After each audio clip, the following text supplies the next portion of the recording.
What's going on, Predators? Travis here. Today we're going to do something a little bit different. I've been traveling an immense amount for work, and so I've been kind of just tired and jaded. So I still wanted to bring you guys some content. So here's what we're going to do: is today we are going to be reviewing some old vintage hunting videos.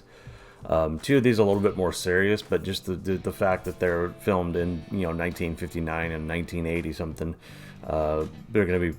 There's some funny things going on there, but there are actually some pretty good lessons about hunting and stuff in there as well, so we'll capture both of those things.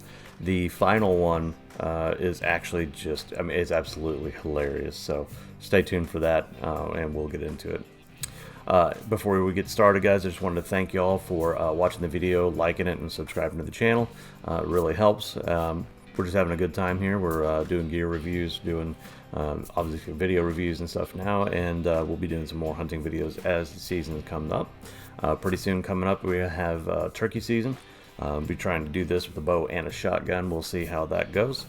And then my next video I think I'm going to be releasing is going to be how to manufacture things like this. If you don't know what this is, stay tuned for the next episode. So, alright, so coming up first here we have the vintage Pinnell and Tallefson. This is a Kodiak bear hunting video from 1959. Here we go. The Kodiak bear. What hunter wouldn't perk up when he heard those words? Over the years, Kodiak Island has produced... Anybody else think that this guy sounds remarkably like Ben Stein, or like a Alaskan redneck Ben Stein or something like that? It's actually pretty funny. The monotone voice is a little hard to swallow at first, but get used to it after a little bit of this. So, going to talk about Kodiak brown bear hunting. Obviously, this guy has some experience with it. He goes with some experienced guides, and we'll learn a bit more about these guys in just a second. Big brown bear. That brown bear taken on the island are nicknamed Kodiaks. Our guides call them brownies. Brownies. The year was 1959 in late May. My name is John Colby. My father was Colburn Colby. We are being flown from the town of Kodiak to the far southwest end of the island to join our bear guides Bill Pinnell and Morris Tallefson. Their main camp is on Olga Bay. You hear that in the background? He's like ruffling papers, like he's got this all scripted out, and he's sitting there just, going with Bill and Morris, and flip the page. It's pretty funny. Guided by these two men. They began their bear guiding in the 1940s. Brown bear are found along Alaska's coast. So if this was made in 1959, they've been doing it since the 1940s. So these two guides have at least about 18, 19 years of experience. So say they started in 42, 43 or something like that. That's quite a good long time, 17 years or so that they've been guiding hunts into the Kodiak for brown bear. So here are Bill and Morris. Bill is wearing the glasses. Bill doesn't look like he's too happy about being filmed right now. See that look he gave him? Didn't he also, like in this shot right here, doesn't he kind of look like DJ Qualls? I'll put a little picture of DJ Qualls in here if you don't know who that guy is. Kind of looks like a redneck DJ Qualls. Pretty funny. What a FUD, man. That's awesome. Get introductions here. So I want to point out one thing. You see how in the background here, you see how his the mountain looks like it's just right behind his head there. If you've ever tried to shoot or film mountains on photo or video, it's actually pretty difficult. So like whenever you're sitting there looking at them, that scale that you see of the mountains doesn't capture on film or video very well unless you've got a very long telephoto lens. So it's obviously that's what he's using here. He's got a long telephoto lens, which will help him. I think he talks about it a little bit later, but just a quick note: if you are doing hunting, filming, or video, and you're trying to think about what you need to bring, the best thing you can bring is a telephoto lens. So that way you can put a little bit of distance between you and the hunter, or you and the game as well. You can get a zoom in there, and you can stay distant, but you also make everything look much larger in scale, so you can suppress the difference between the background and the foreground and make everything look a lot bigger. So just a quick tip there. The young man handling the engine is Joe Want, one of our packers. Joe is now a registered Alaskan guide who takes parties by mule. I thought he was going to say he's now a registered Alaskan sex offender or something. I don't know. That was weird. But hey, good on you, Joe, for becoming a guide. Parties by mule train into the isolated Brooks Range near the Arctic Circle for a variety of big game animals. On day one of our hunt, we counted 11 bear, but none of them interested Morris. Some were small and some were rubbed. We hunted afoot and... So if you heard what he said there, he said some of them are small and some of them are rubbed. And so basically what they're going for is, it seems like they're going more for the trophy of the pelt of the bear. So whenever bears go into kind of like their, I guess you call it like a rut or something like that, they, if you know more about bear hunting, please comment below and let me know more about this. But basically what they do is they go and they rub on trees. They rub their head. They've got like the scent gland kind of thing in their head, and they rub it on the trees and everything. And so they'll actually have rubbed some of the fur off of their shoulders and their head. And so it's kind of a less than ideal pelt. So back then there were so many bears that they could actually have, they could take their pick in this one. So they're like, okay, that one's a good size, but he's got rub marks on him, so let's go find another one. So they're actually getting pretty picky with the bear that they're choosing here, which, you know, again, it's pretty awesome, because there's kind of this idea, this thought that people have, that they think that back then that people would just kind of shoot whatever, like it was just like the Wild West, and they just go mowing down you know, whatever animal that they saw there. And it's clearly not true, because these guys are being very picky about them. And back then they could be picky about them, because there was a lot more bear or a lot more animals in general at that time. I think the whitetails were not nearly as popular as, or there was not as large of a population of whitetail deer at this time. I think they've actually grown exponentially thanks to hunting and thanks to conservation efforts. The population of whitetail is like almost higher now than it's ever been in the history of our country. I think you can quote me on that. I don't know. We'll see. If you have the numbers, well, maybe I'll put it in the description or something. But yeah, it's just really awesome that they're able to pick and choose like that. So.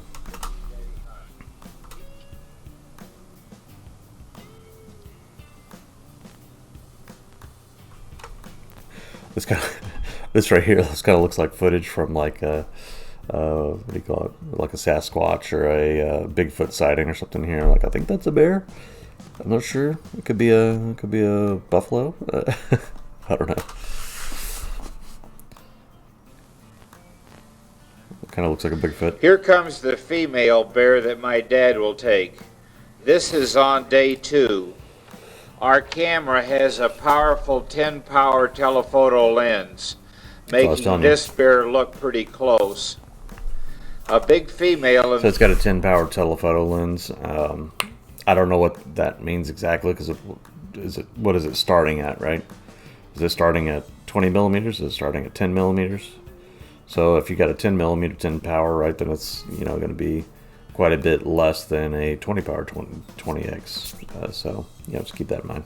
A big female in the 1950s would grow to square out about 9 feet.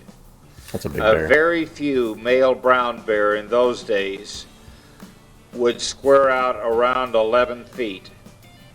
With today's hunting pressures in Alaska, a 9-foot male bear is considered a very fine trophy. So just think about that for a second. An 11-foot tall male bear, that's like if you have a 10-foot tall ceiling in your house, standing on his hind legs, that bear would have to hunch over. That is a massive animal. That's scary. That's impressive. This is why I would say that bears are kind of my favorite animal, or my quote unquote spirit animal or whatever, is because they're usually very docile and calm and everything. But man, when you mess with them, they can tear you up. An 11-foot bear has got to weigh well over 1,100, 1,200 pounds or something like that. That's just a massive, massive animal. Hunting in rubber hip waders on day 1 left my dad's legs pretty sore and weak. So again, these videos are, it's pretty funny because they're old, and you know, this narration is just honestly kind of painful, but good information there. Trying to walk around and hit waders through, you know, I guess like they have some marshland stuff over there. Not the best idea, especially this. Apparently his dad's a little bit older here. It looked like he was in his 50s or 60s, early 60s, something like that. It's a hard time because it's a lot of gear. It's very hot when you're wearing waders, so you know, just keep that in mind.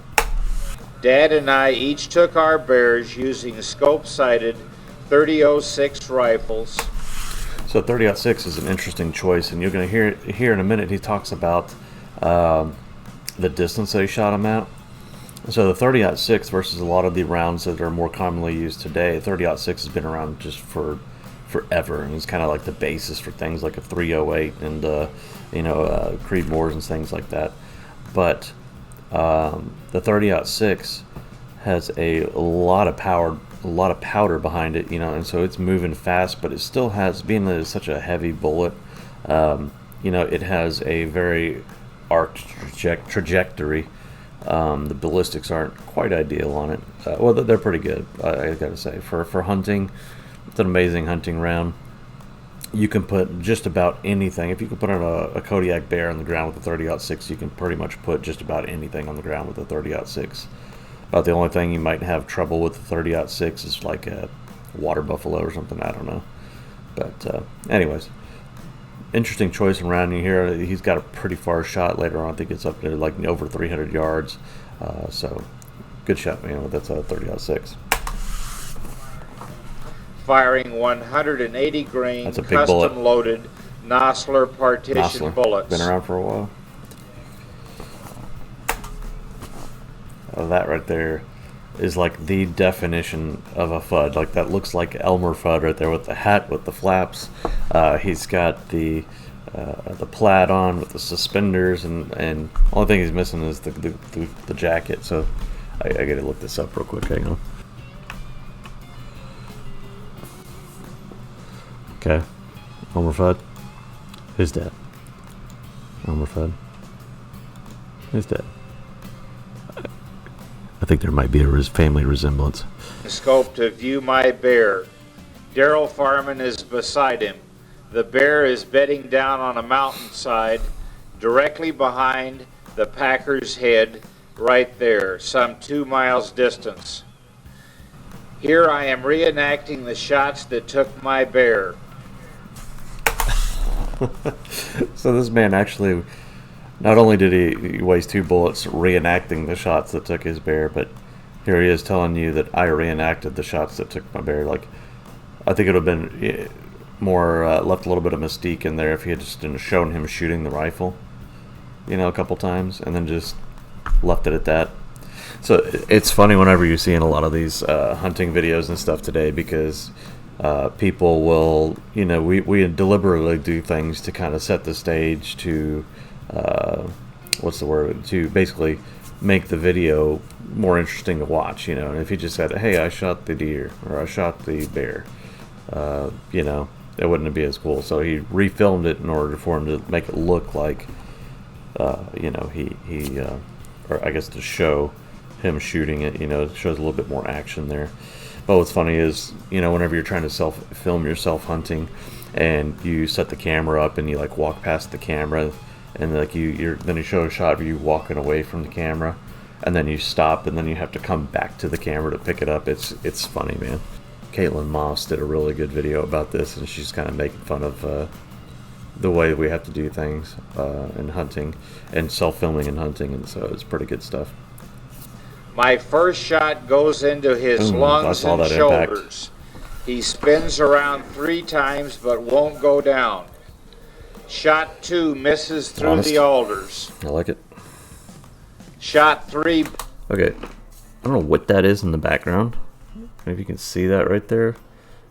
But if that's a boat, that's just crazy, because it almost looks like a boat, because it's too big to be an animal, I would think. But that's pretty scary, the fact that he's shooting in the same direction as the boat.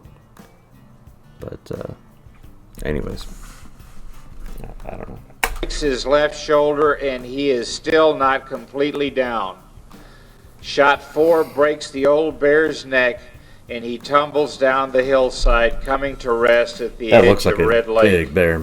As the hillsides echoed with the reports of my rifle, Darrell Farman, who had been filming the shooting, turned to me and said, "John, that was some of the best shooting I've ever seen."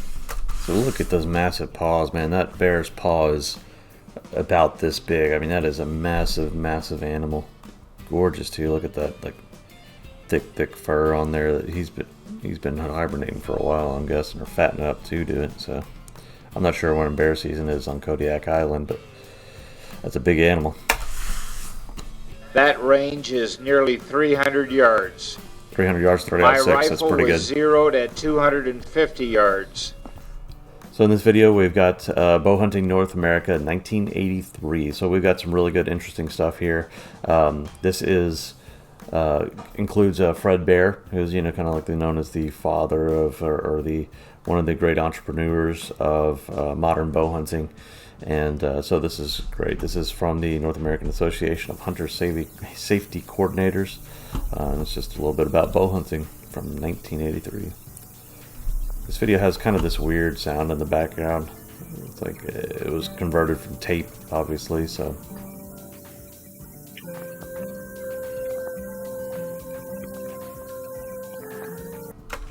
So it's kind of funny to see this guy walking out here in just blue jeans, boots, and got this bright orange pack and stuff. Nowadays, anything associated with hunting, you got to have some kind of camo on, It's really interesting how our industry has gone from being just about getting people outdoors, and it's kind of become a very positive and negative aspects of it, but it's been very capitalistic, where people are trying to make money. And I think the thing is, though, is a lot of people criticize that, and I think there's some things that can be criticized about it, like selling people useless products that don't actually give them any benefit, but a lot of the products do give you benefits, and if you can afford them, it definitely gives you the edge in the hunt, which is a great thing. But this is just great to show and to remind everybody that you can literally hunt out there with a pair of boots, some jeans, and as long as you do everything else right, you can still have a chance of getting an animal. Hunt them. Bow hunters still go into the woods and wildernesses where few have gone before. Good wash in there. We got a little camo there. Work back up to where that pig sign was. What is that noise? I've never hunted javelina before, but is that a noise that they actually use? That is like the most annoying noise ever. That is like, oh, that just made my skin crawl. That is so annoying.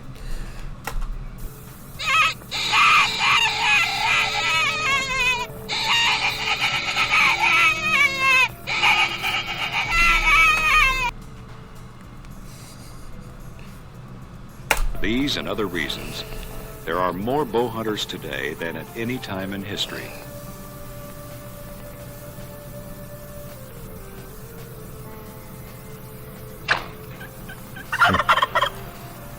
Different sounding bow, very little silencing on it. Throughout North America, So that guy was doing it right. Look at that. Look at all that camo that guy's got on. He looks like a damn hunting ninja. throughout North America, at different times of the year, men and women can be found hunting or preparing for the hunt.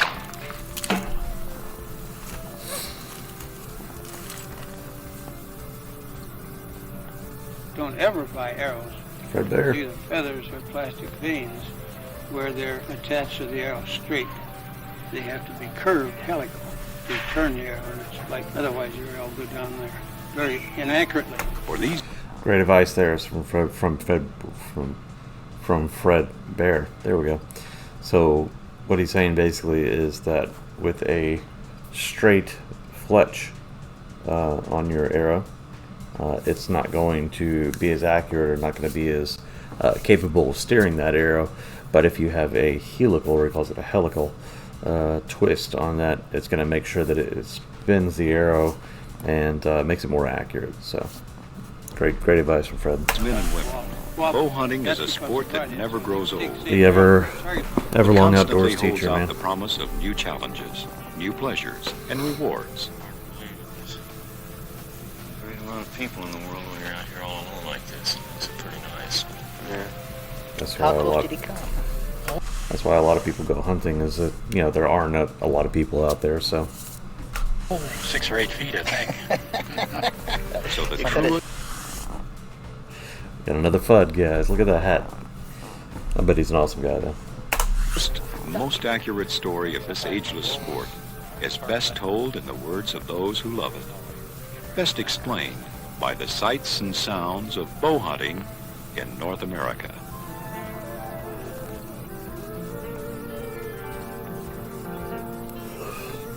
Wake up in the morning, stick your head out the tent and listen. And you hear them bugle. And there's no sound in the world. Just kind of makes my hair stand up on end. Yeah, because we heard that one bugle this morning. And One most important thing in your experience, especially hunting these out, as far as not goofing up is concerned. to be alert while you're hunting. If you overhunt and get too tired, you blow a lot of good deals. Of course, naturally, you want. So it's great hunting advice from these two FUDs here. Basically that is that, whenever you're out there, that's one of the things I love about hunting is to be able to just sit there quietly and just observe and just, take part in, everything from the wind rustling the leaves to the footsteps of the animals coming around and, trying to predict which way the wind's going to blow and which way that's going to drive the animals. That is a big part of hunting for me, and that's where even if you don't shoot anything or you don't harvest an animal, that's a really big part of it, is just being out there and taking part in that and paying attention to everything, and it's a beautiful thing. So great advice from a couple of goofy looking FUDs.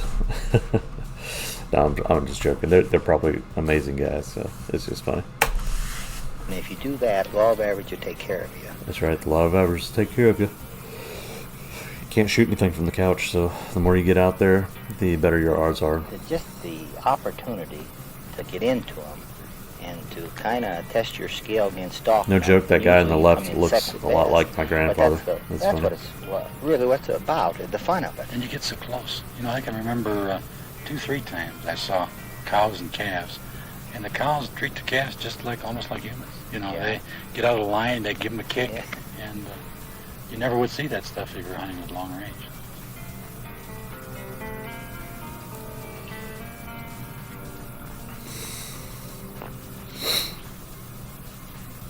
Well, what's he gonna do?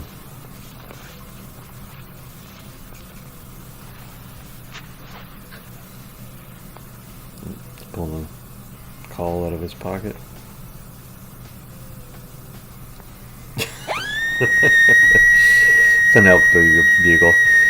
You know what I saw in my head though. Whenever I saw that, I thought of that screaming marmot thing. I thought something's gonna come out where he's gonna scream out of the tube or something.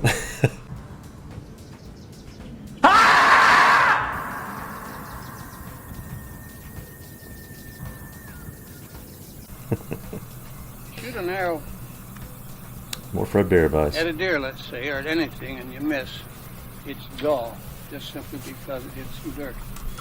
Good advice there. So if you shoot and you miss, no matter if it has replaceable blades or if it is a fixed blade broadhead, you should always make sure that you sharpen those blades or replace those blades, because you want, every time that has a chance to pass through an animal, you want it to be as absolutely razor sharp as it possibly can.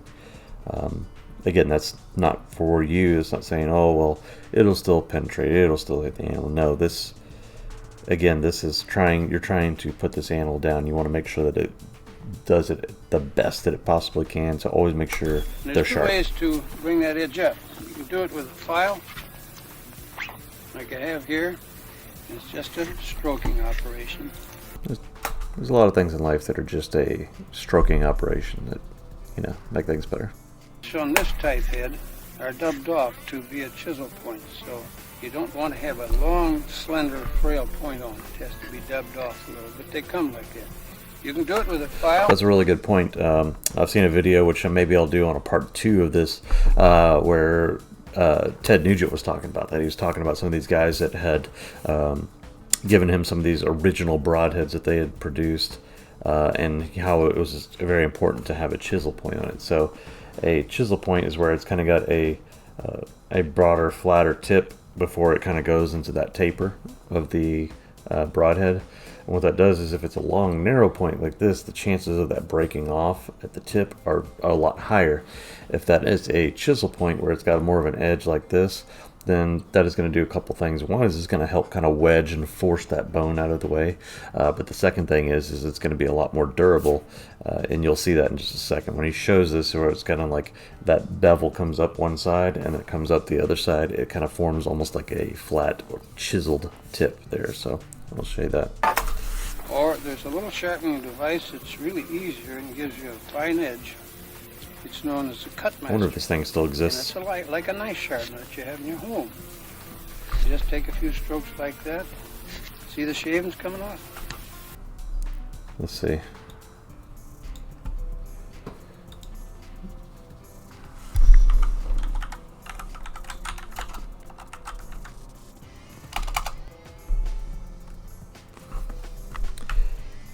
Let's take a look at that. So apparently that was something Fred Bear made.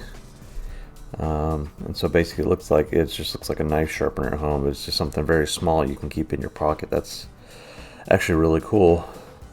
I'm going to save this picture because that might be something I want to make in the future. I could 3D print this and I'll throw something like it. It'd be really interesting to bring that back. So good idea, Fred Bear. I'm going to save that. Maybe I can bring that back. I feel it. Is that good? Nice and sharp. The main point I want to get across is because a head is shiny and looks sharp doesn't mean that it is sharp. You have to feel it. And anytime you shoot it and miss, you know that it's dull. It has to be. So I know these first 2 videos aren't the most interesting thing, but it's actually got some really good, wise advice. And this one, especially from Fred Bear, where he's, obviously he's teaching these 2 kids, and this is something that we should, again, we need to teach younger generations. We need to pass this down and make sure that these arts of hunting and sharpening broadheads and, fletching arrows and all these things that are not lost, make sure this is something that we can continue to pass down. And this is a great way to do it. And so he's basically saying that even though a broadhead looks sharp, it doesn't mean it necessarily is. And so if you've ever watched, I know there's another channel on here where this guy does all these broadhead reviews and things like that. It's a Lusk Archery Adventures. Check it out. He basically does all these broadhead reviews, and you can have 2 or 3 broadheads that have a similar shape.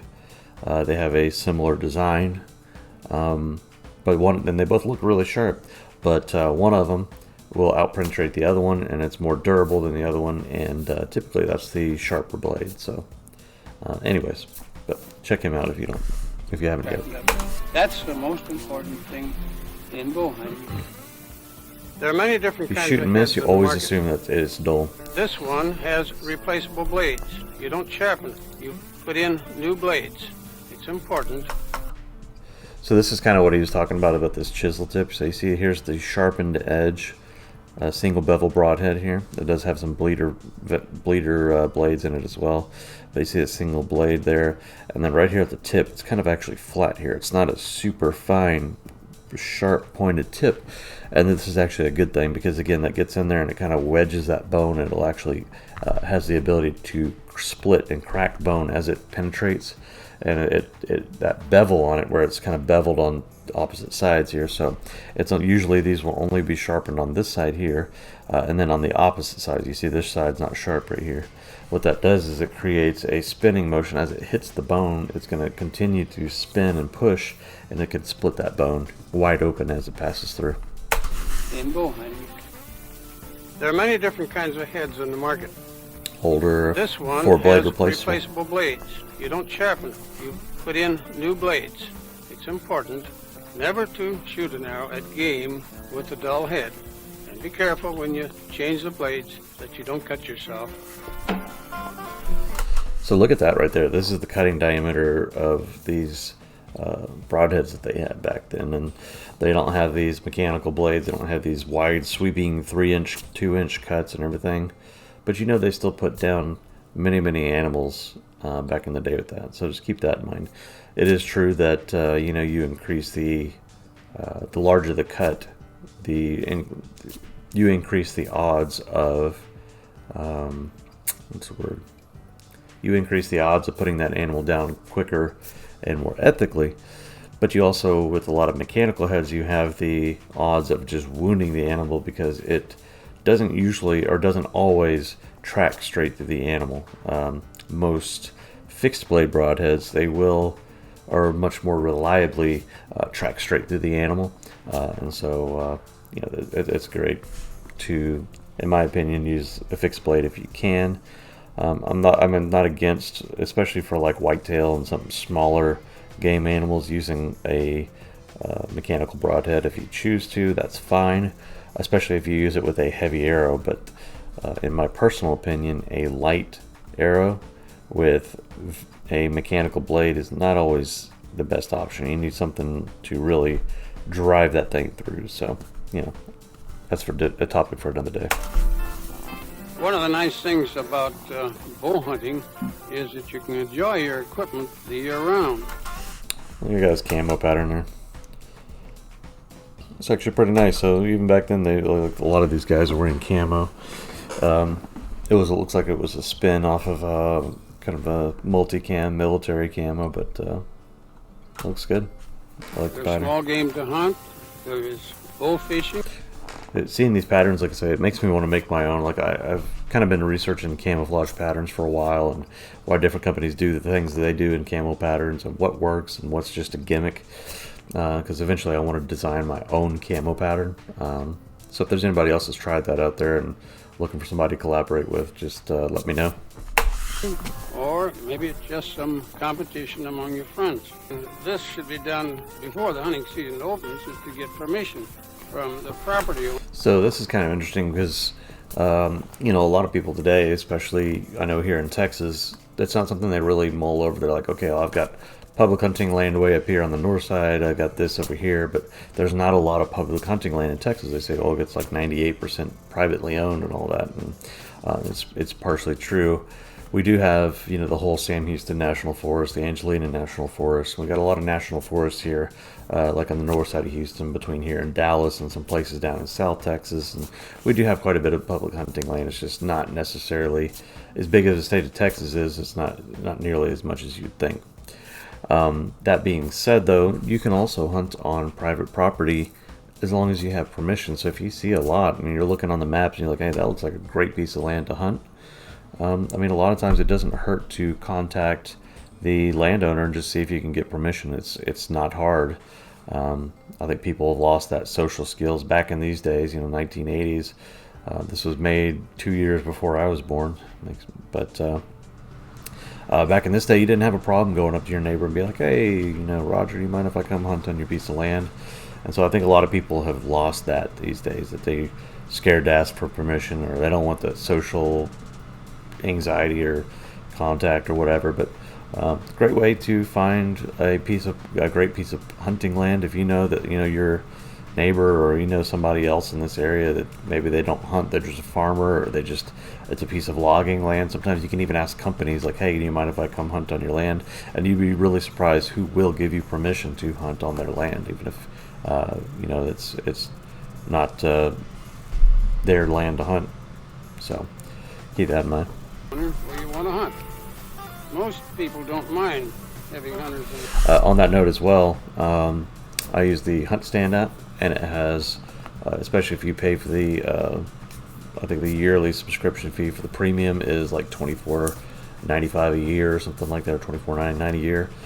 You get access to all the parcel data for any piece of land in the United States of America. So you can go and look, and you can touch the information, and it'll tell you who owns that piece of land. And in a lot of cases, you can actually use that to get contact information for that property owner, so that you can call them and ask them permission to hunt their piece of land, or at least ask them permission to come by and talk to them about that. So again, another tool at your disposal here that they didn't have back in these times. You would just go up there and you go knock on the door. So their property, as long as they're asked first. You have to assure them that you close gates. Look at that, you got Mary in the bathtub over here. That's country if I've ever seen it. Awesome stuff. But he's right. Also, what he said here, you've got to, if somebody does allow you on their land, you can't be that guy, man. You've got to close the gates, make sure you put up everything, don't leave, the crap behind. If you lose an arrow, just let them know, hey, by the way, I looked for 30 minutes to an hour and I can't find this one arrow, so it's probably right here. I apologize, stuff like that. Don't be the guy that ruins it for him. So the next guy that comes behind and says, hey, you might have to hunt your land, they're like, no, because the last guy screwed me over. So don't be that guy. Trample his garden. You won't chase cattle. It's a cattleman. And besides, these people live on this area. They can very often be helpful in helping you locate wildlife. For the acorn crop, they were probably down in the edge of the swamp eating wintergreen and that kind of thing. Or maybe they're out in the open country eating grass. And so that's a really good point too. So knowing what's dropping in that area, knowing if there's acorns or something from the oak trees dropping in there, some kind of sustenance is naturally dropping in the woods, and that's probably where you're going to find them at that time of year. Sometimes if the acorn crop is not good because there was a bad freeze or there was a really hot dry summer or something like that, and the acorns aren't producing, then the deer are going to be much more liable to, here in Texas, we put by a corn feeder or a protein feeder, they're going to be much more likely to see them at that feeder. Or if there's an agriculture field or something like that, you're much more likely to see the animals coming out of the woods into those agriculture fields for food if you had like a bad acorn crop or something. So, great advice. A area that was good last year, see, we don't have an acorn crop every year. Sometimes it's frost-killed.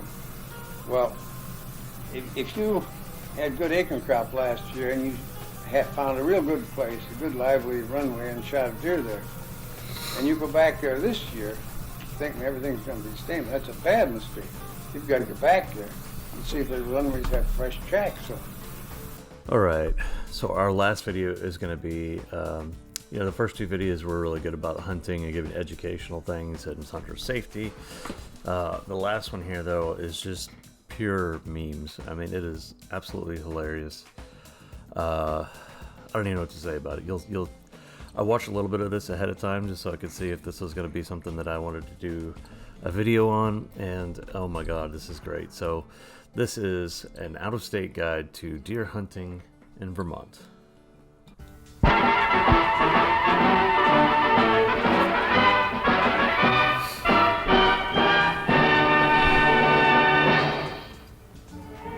Every autumn, the green mountains of Vermont blaze brightly in one final explosion of life and color before Old Man Winter spreads his chilly blanket of white on these venerable hills and valleys.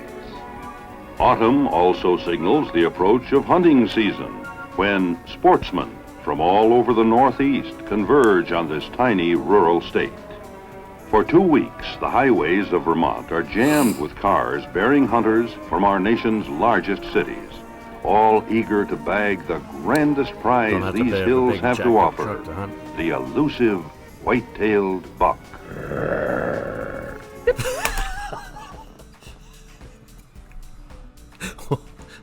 What was that? Beep, whoop. It reminds me of the thing of the old cartoons, like, that was so bad. Oh god, let's see. Look at it again. Elusive white-tailed buck. Even the most experienced sportsmen regard the whitetail as one of the most clever animals of the forest. Hunters have tracked them for days, only to have the trail seemingly like vanish Rambo in thin air. Oh my god, like, so a couple things here. This is funny. So this guy looks like Rambo. Watch how many times he flags the cameraman. He points that gun like 3 or 4 times at the cameraman. Like, I mean, he easily could have shot this dude. Like, gun safety has come a long way. So, yeah, if you're watching this video, don't take this as a verbatim. Like, this is how you do gun safety stuff, please, okay? And I have the deer up in the tree like that. Oh my god, that's so hilarious. But it's also, it reminds me of the Family Guy episode where Peter's hunting deer and he decides not to take the shot. And then the deer comes up behind him and is like, should have taken the shot. Oh gosh, that's so funny, man.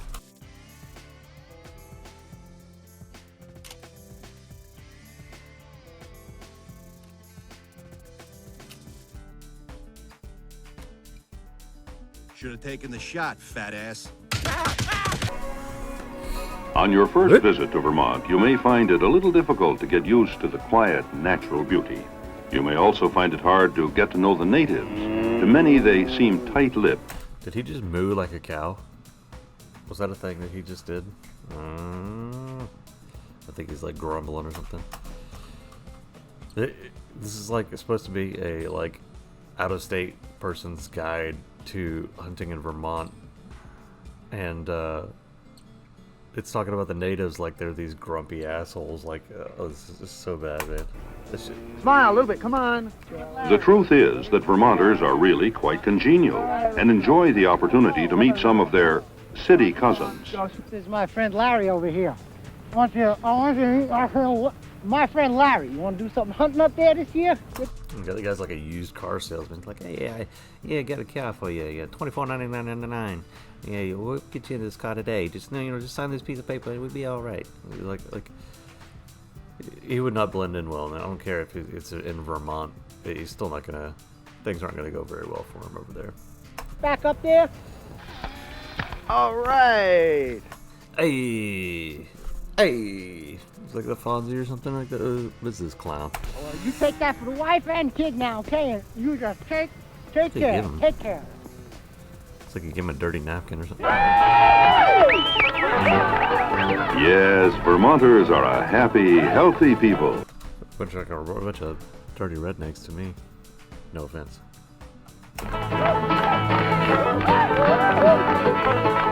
But a word of caution, Vermont has a very high suicide rate, so be on the lookout for the occasional despondent native.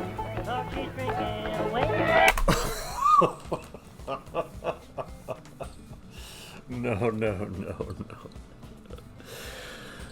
Oh my god. This video is so bad.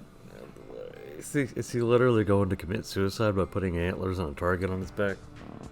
Oh my god. You couldn't do that anymore, man. You just can't do that anymore. That's so funny. That's awesome though. I mean, oh my gosh. They're making it's about hunting in Vermont, but they're not making their state look very good. This is actually like negative press here. Let's talk about the suicide rate and stuff. Jesus Christ. Don't let one of these sick individuals ruin your vacation. It calls the people from their state sick individuals. I mean, oh my god. It's comical. In order to ensure a really good time, a well-stocked camp is a necessity.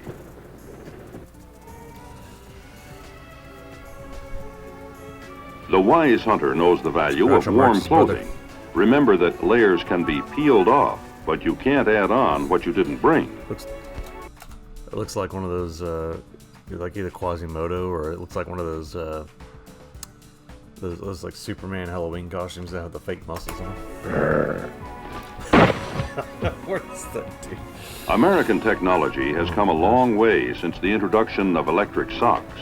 The modern hunter need never suffer from cold.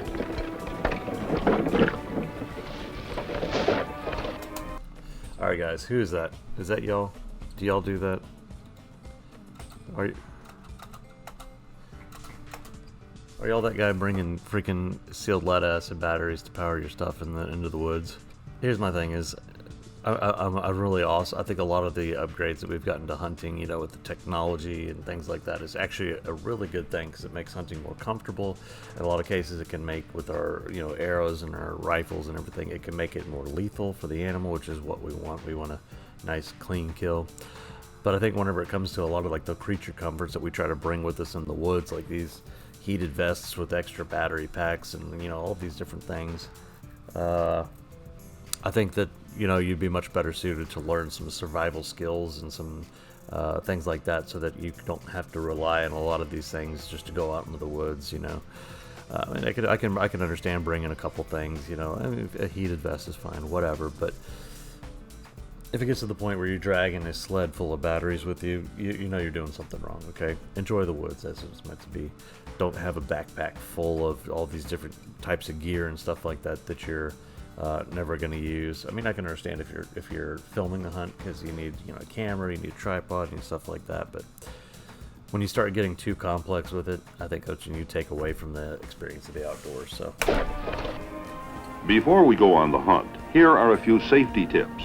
Know your weapon. Oh God, I literally just had like a chill come up my back watching this guy flip that gun around and flag the cameraman. Every gun has a safety. If you can't find it, there's an easy way to see if it's on or off. Yeah, that was a loaded gun, and this guy's flipping it around. I know he's trying to do it for comedic effect, and I'll show you like what not to do, but that's still pretty scary. Oh, and terrible advice, terrible. Don't take any advice from this video. This is terrible advice. Never bring a loaded gun into camp. The risk of an accident is just too high. 3 aces, I got 2 right here. Oh, no, don't do it, don't do it, don't do it, don't do it. Oh my God. Oh. Now we're ready to begin the hunt. Out-of-staters have introduced many new hunting techniques. This one is called... He totally just shot a guy over a poker game. Oh my God. This is... so bad. So bad. Random wide area coverage. It's like Groucho Marx. What's wrong with this guy's face?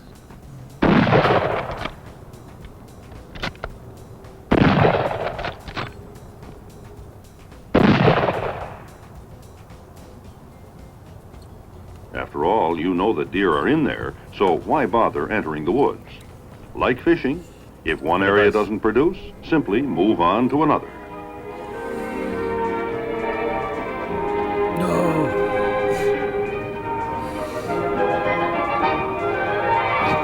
That's that fall right there. That deserves an Academy Award or a Golden Globe or something. That was beautiful, beautiful, beautiful, beautiful. This is art. You can tell the veteran hunter, eyes constantly scanning for movement, ears attuned Low-key, I kind of to want the sounds that hat. of the Look forest, at that thing. lightning fast reflexes. There goes somebody's cat. Great sound effects too. They really couldn't even put a cat sound on there. They had to do somebody voicing a cat. Not everything that inhabits the forest should be considered game. Uh-oh. Exercise good judgment in selecting your targets. They point the gun in his face. Oh my God. Hey, you about that boy about to get Texas Chainsaw Massacre right there. To avoid a messy situation like this, many sportsmen prefer to hunt in groups. It's another predator van. What's going on here, man? Am I missing something?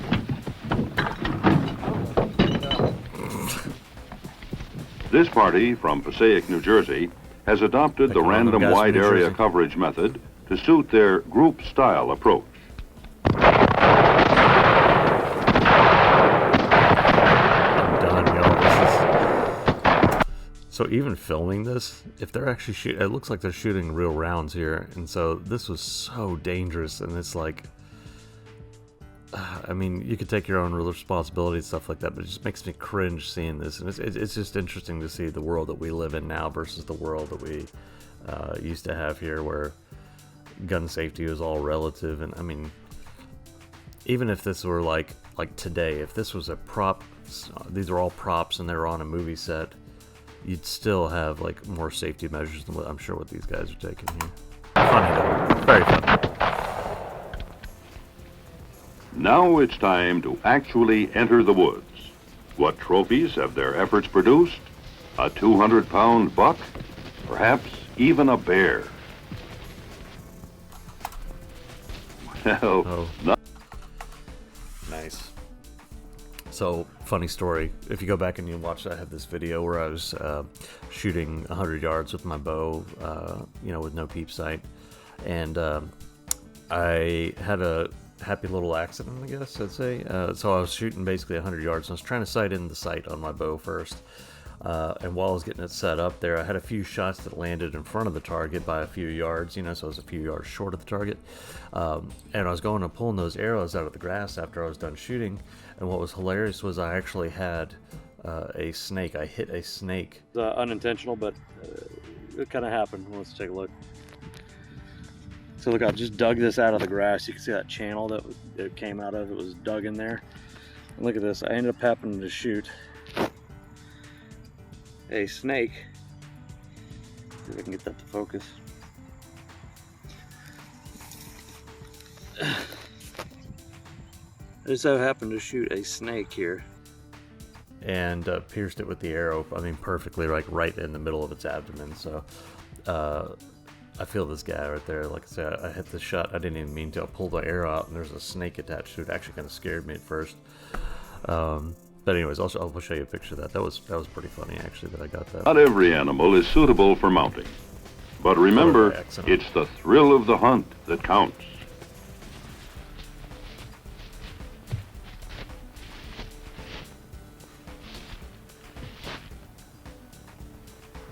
Oh, Lord. Oh, my God. This guy's out here for the most dangerous game. He's hunting a man there. And now he's covering up the evidence. If you're patient, so bad. If you're skillful, if you're lucky, at the end of the season, you'll be the one driving home, eagerly anticipating the looks on the faces of family and friends as you proudly pull into town with your trophy from Vermont. Oh, Happy God, hunting, guys. Oh, that's about right. Oh my God, what a goofy video, dude. That was just hilarious. So guys, thanks for watching and tuning in with me. This was good stuff. So we learned a little bit about you know, some actual really good hunting tips that have kind of been true ever since, you know, the early days of American hunting, you know, 1940s, 1950s. You know, that's something that's just kind of constantly been true. Like, you know, about sharpening broadheads, you know, some tips that we got from Fred Bear about making brush blinds and things like that, or scouting during the hunts. Then we also just got some lighthearted, just goofy stuff out here. So if you guys have any suggestions for more videos that you want me to do this with, just leave that leave that down in the comments below. I'd love to hear it. This was actually really fun. Had a good time with this, so I definitely want to do it again. So leave me your video suggestions down below. Also, if you contact me on Instagram at apex_predator_OD, we will, you know, check out the video suggestions and stuff in there. So I appreciate you guys tuning in. Again, if you haven't already, like the video and subscribe if you enjoyed this, you want to see it done again, or if you have suggestions for other videos. So until then, guys, keep doing what you do, and as always, keep defying the odds. Oh, it's cold.